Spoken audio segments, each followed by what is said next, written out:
ప్రజల నుంచి వచ్చిన అర్జీలను త్వరితగతిన పరిష్కరించాలని అధికారులకు మంత్రి గొట్టిపాటి ఆదేశాలు జారీ చేశారు. విద్యుత్ ఛార్జీల ట్రూడౌన్పై మంత్రి గొట్టిపాటి రవికుమార్ మీడియా సమావేశం ఏర్పాటు చేసి మాట్లాడుతూ విద్యుత్ ఛార్జీలు పెంచబోమన్న హామీ నిలబెట్టుకున్నాం. జగన్ పెంచిన ట్రూ అప్ ఛార్జీలను ట్రూడౌన్ చేసే దిశగా కార్యాచరణ చేపట్టామని, యూనిట్కు 13 పైసలు తగ్గించామని, భవిష్యత్తులో ఇంకా తగ్గిస్తామన్నారు.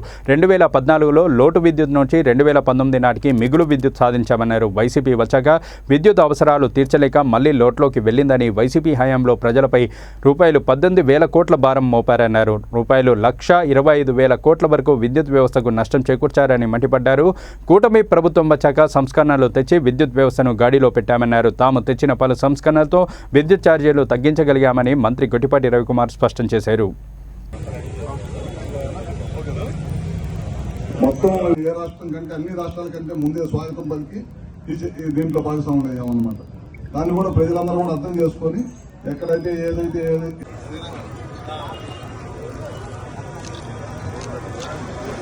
ఓకేనా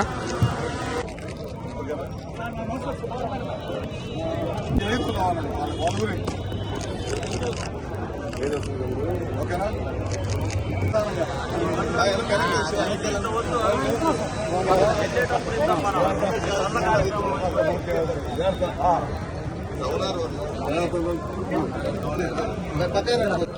పెరిగినాయి, కరెంటు బిల్లు పెరిగినాయి అంటున్నారు. సంవత్సరం 3 నెలల్లో రేపు నవంబర్ నుంచి 13 పైసలు ప్రతి బిల్లుకి 13 పైసలు తగ్గించే ప్రతి యూనిట్కి 13 పైసలు తగ్గించే కార్యక్రమం చేస్తాం. రాబోయే రోజుల్లో ఇంకా పెద్ద ఎత్తున, ఎందుకంటే పోయినసారి దాదాపు 9 సార్లు కరెంటు బిల్లు పెంచారు. మన ప్రభుత్వం అధికారంలోకి వచ్చిన దగ్గర నుంచి ముఖ్యమంత్రి గారు కానీ లోకేష్ గారు కానీ మేమందరం కలిసి ఎప్పుడు కూడా కరెంటు బిల్లు ఎట్లా తగ్గించాలనే దాని మీద పనిచేసాము. పనిచేసిన తర్వాత నిన్నటికి దాదాపు 926 కోట్లు ఎప్పుడు కూడా ట్రూ అప్ ఛార్జెస్ అంటారు, మేము ట్రూ డౌన్ ఛార్జెస్ అని తగ్గించాలనే ఉద్దేశంతో కష్టపడి పనిచేసాం. దాని వరకు మంచి ఫలితం వచ్చింది.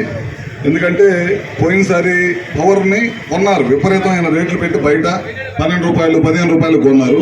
ఆ భారం అంతా లాస్ట్ ఎవరి మీద పడింది అంటే వినియోగదారుల మీద పడింది. వినియోగదారుల మీద పడి విపరీతమైన కరెంటు పెరిగింది. మేము వచ్చిన తర్వాత కూడా సంవత్సరం 3 నెలలు వాళ్ళు వేసిన డబ్బుల్ని ₹15,000 కోట్ల పైన డబ్బుల్ని మీ మీద భారం పడతా ఉంది. అది తగ్గించడానికి చాలా యుద్ధం చేయాల్సి వచ్చిందన్నమాట. అందుకే నేను అడుగుతుంది ఏంటంటే మాకు చేతైనంత పని మేము చేస్తూ ఉంటాం. మీరు కూడా ప్రతి ఇంటి మీద ప్రభుత్వం కూడా సబ్సిడీ ఇస్తుంది. 1 కిలోవాట్కి వచ్చేసరికి 30,000, 2 కిలోవాట్కి వచ్చేసరికి 60,000, 3 కిలోవాట్లకు 78,000. ముఖ్యంగా బీసీలకి అయితే ఈ కేంద్ర ప్రభుత్వం మన రాష్ట్ర ప్రభుత్వం ఇచ్చేది కాకుండా అదనంగా బీసీ కింద బీసీలకి ఇంకొక 20,000 ఖర్చు పెడుతున్నాం. అంటే దాదాపు 98,000, 2 లక్షల ఖర్చు అయితే 98,000 సబ్సిడీ వచ్చేసింది.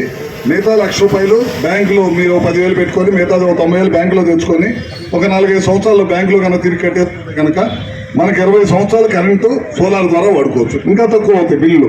ఇప్పుడు మనకి దేశం మొత్తం మీద 1,00,000 కనెక్షన్లు ఇస్తే మన రాష్ట్రానికి 20 లక్షల కనెక్షన్లు ఇచ్చారు.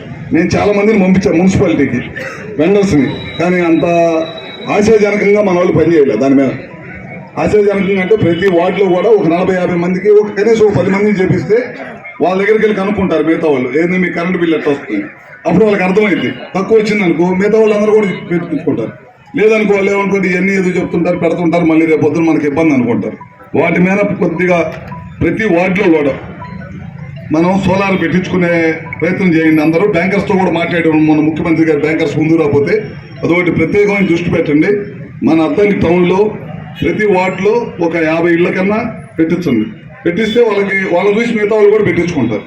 మంచి వెండర్ను పంపించాను నేను, మంచి టాప్ క్లాస్ వెండర్, అది బాగా మంచి క్వాలిటీతో చేసేవాడిని పంపిస్తున్నా. అది చూసుకొని మీరు కూడా క్వాలిటీ చెక్ చేయించి మన ఏడీ గారు డిఈ గారు ఉంటారు, వాళ్ళతో కూడా చెక్ చేయించండి. జాగ్రత్తగా చేపిస్తే గ్యారెంటీకి మంచి మార్పు వచ్చింది.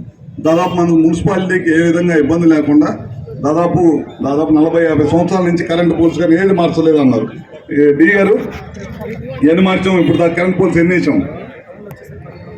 1300 పోల్స్ ఒకటే 1300 చిల్లర వేసాం. గతంలో మనం 30 నుంచి 50 పోల్స్ వేయాలంటే మన మున్సిపాలిటీ నుంచి దాదాపు 20-25 లక్షలు కట్టాం. ఇవాళ ₹1 మన మున్సిపాలిటీ డబ్బులు ఖర్చు లేకుండా నేనే డిపార్ట్మెంట్లో మాట్లాడి, మామూలుగా ఏంటంటే కరెంట్ డిపార్ట్మెంట్కి మున్సిపాలిటీ వాళ్ళు డబ్బులు కడితేనే కరెంట్ డిపార్ట్మెంట్ వాళ్ళు వేసేది. అది ప్రత్యేకమైన దృష్టి పెట్టి పైన ఉన్న అధికారులతో మాట్లాడి మన కాన్స్టిట్యున్సీ వరకు చేయమంటే మన అద్దంకి టౌన్ వరకు చేస్తున్నారు.